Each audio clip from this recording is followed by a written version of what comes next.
þá verða ákveðna áherslubreytingar hjá Samkaupum. Það farið meira það lögð meira áherslu á tækni, heimsendingar, netverslun, það skipt forstjóra og svona og félagið í raun og veru að kljást við þessar áskoranir svona þanga til að upp úr sem sagt, í byrjun síðasta árs að þá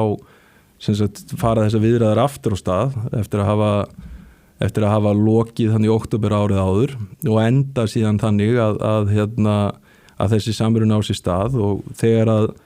samruni á sér stað þá sögðum við að við teldum að það var eftir að hagræða í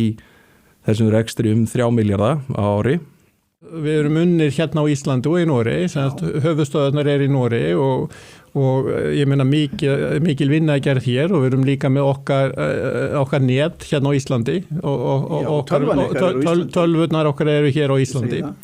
Svo sterkustu tengslin eru við Noregi og Ísland og sem bara eins og ég. Þú náttúrulega Íslendingur og svo ertu Norðmaður og það þar má ég segja að vafrinn sé þá norsk-íslenskur. Já, ég held að það sé, ég meina ég líti á þannig að þetta er svona blanda hjá okkur og alveg eins og ég er fæddur og alveg upp á Íslandi svo ég er með íslenskan pass og ekki norskan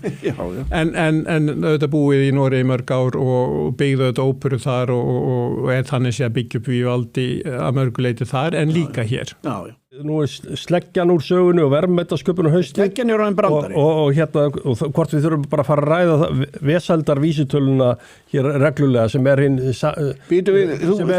sendir mér þetta áður við byrjum í þættinum vesældar vísitöluna það er samanlög prósenta verðbólgu og atvinnuleysis